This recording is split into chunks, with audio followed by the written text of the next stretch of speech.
today what we're going to be doing is we're going to be watching the 2 character trailers that are out for Bloodlines 2. Namely, we're going to be watching the Fabian trailer and the Ventrue clan trailer.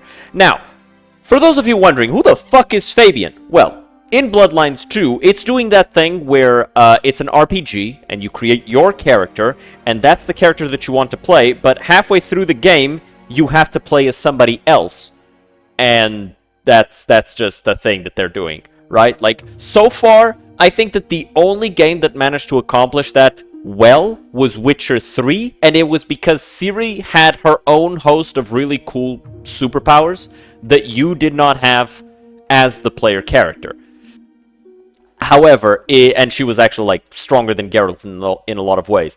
Personally, I still don't fucking like it. I want to play as Geralt, I don't want to play as Ciri, but, at least in Witcher 3. In Witcher 4, I'm looking forward to playing as Ciri. I can't fucking wait for that game to come out. She looks hot as fuck, and she looks badass. And I think that those are the 2 very important, details that I want for my, you know, RPG protagonists. I need them to be hot as fuck, and I need them to look badass at the same time.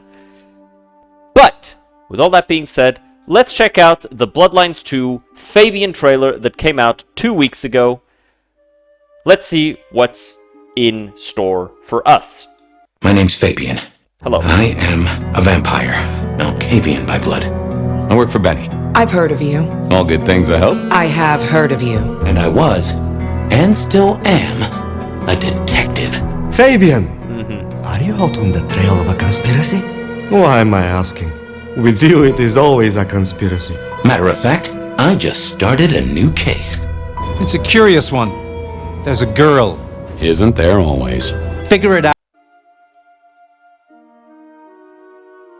Okay, she a baddie. She's a baddie. Very, very, very hot vampire chick. Figure Or it maybe out, she's a ghost or Fabian. something, I don't know. Hey there, big ears. What have you been listening to? Hey, detective. Yeah, I might have heard a thing or two. You know, Fabian, sometimes I'm not sure how you keep your job. Just unlock the door for you. What are you hiding? Why the hell Oh, got would the it matter Hunchback of Notre Dame. what you remember, Fabian? It's not like you can change the world. You don't really know me at all, do you, detective? I could be a torturer, a mobster, a serial killer. But you never did notice me, did you? Did you kill, detective, for a cigarette? Huh.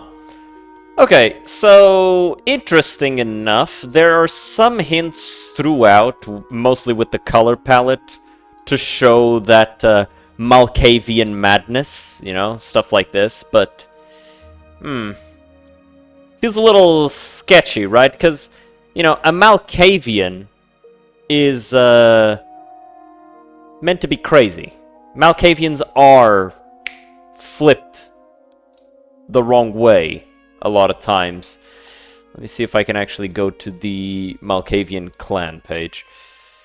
See, they're all clinically insane. From schizophrenia to near catatonia, yeah.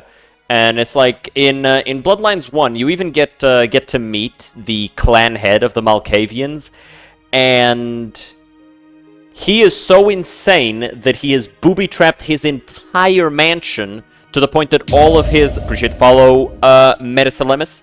Welcome to the hill. But it's to the point that his entire fucking family knows to stay the fuck away from him because of how insane he is. Like, it's not... It's crippling. And I really do hope that... there's a lot of that in the game. But the fact that it's missing almost entirely from the trailer is very problematic. I do not like that. That being said, that is only one of the characters that you are playing as. Now, let's get to the character that you actually give a shit about, which is the protagonist. So, the Ventrue clan. Ventrue. I should have known it. You really ain't no thin blood, are you? Is that how you address one of the clan of kings? Your prince would be displeased to hear it. Folks of your blood have held this city for 100 years or more. I am Fletcher, and I have two rules. No sneakers, and if you must strip someone to pieces, do it outside. These are original floorboards, you understand? I do hope you get on with the prince. I'm looking into the alchemy trade. That was a very stupid thing to say. The case is closed. Please don't be one of those rich psychos. You look like a real shithead, you know that? Want to get into business together? Sexy business? I suppose we should talk about Lou. Who stops being a prince and lets someone else take the reins? Here in Seattle, I am the Camarilla, and this is a private conversation. Your child, Rion. Tell me of her. Young, by our standards, but insightful. Her only flaw is that she is regrettably contemporary. Does the change unsettle you? Does the city falling apart in 2 nights unsettle me? I thrive in fast-paced environments. Take the head off the snake, and what's really left? The body shrivels, and its corpse sends a message. The vermin then scatter, and when they do, I was not here. you pick them off at your leisure, one by one. Foolish child. Forget. You will not contradict me. Okay. So, a couple things. Namely, I like the application of Dominate for combat purposes. This seems like it's being done to your character when your character is meant to be an elder. Dominate doesn't work on any vampire that is of the same tier or above you. So, if this is the previous Prince of Seattle, and you are an elder, you are older than her, almost certainly, which means that she would be completely unable to dominate you, unless she's Diablerized somebody, so that's either a fuck-up on the dev's part, or it's, you know, just a hint at how powerful she is. Now, we see here that the Ventrue have 2 abilities in this game, namely Dominate and Presence. I'm pretty sure they're supposed to have... Yeah, see, they also have Fortitude, which is just, like, overall toughness. You know, to the point of being able to resist fire and sunlight. Though, from my understanding, that's going to be represented as something else, as an additional ability. So let's actually look at their page in the Paradox Interactive website. So we scroll down. Yep, Ventrue are blue-blooded tyrants who incite obedience in both their allies and foes, using the disciplines of Presence and Dominate. They can memorize as well as awe their prey.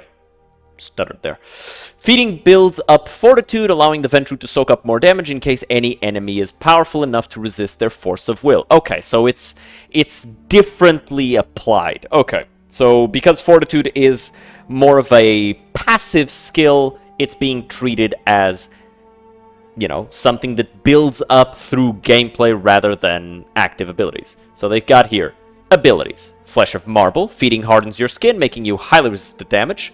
Cloud Memory, cause a target to forget you were there. Possession, Terminal Decree, user powers to dominate the command someone to kill themselves. Mass Manipulation, and Resilience, also a part of Fortitude. Okay, so we've just watched that.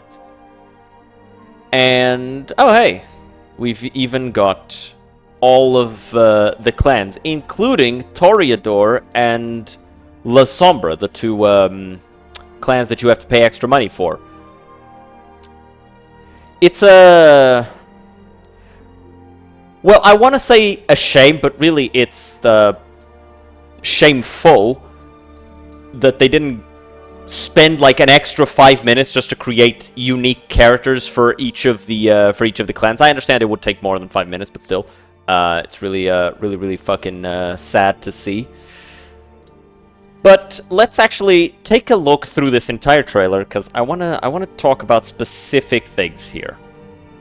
I want to talk. I've already talked about this, but I want to talk about how the outfits are presented. This immediately makes me think of Veilguard, which is not a good thing, right? This is the exact same setup for the menus as Veilguard. Let me make this as slow as it can be. This is the exact same way that it is presented in Veilguard. The exact same. Down to the letters, the way things are placed, the way things are organized by the clan, see here. And honestly, I hate it. I hate it not because it's a necessarily bad, look for a UI, but just because it immediately makes me think of Veilguard, which was everything Dragon Age is not meant to be. Vampire the Masquerade is kind of a big deal.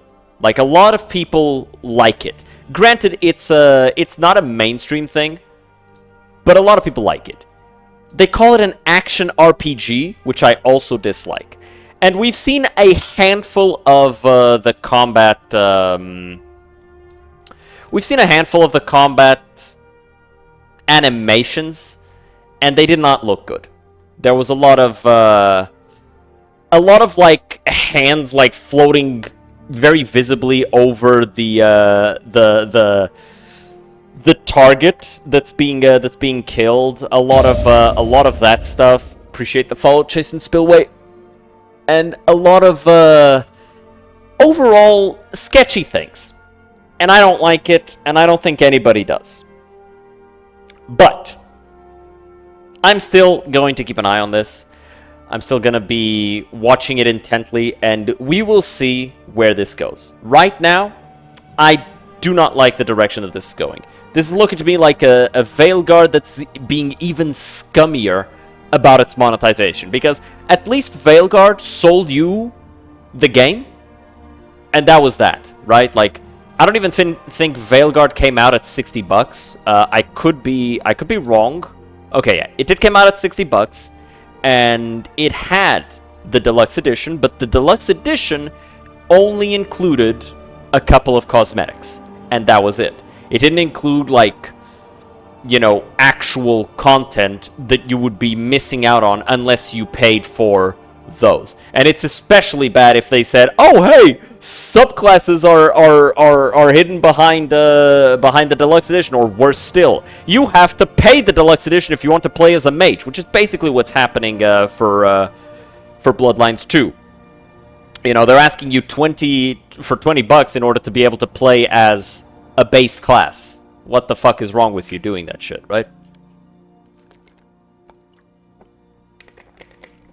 Other than that, though, I am interested to see just how bad this game is going to be, and I will be keeping my eye on it. So, with all that being said, thank you all for being here. Like, subscribe. Cheers.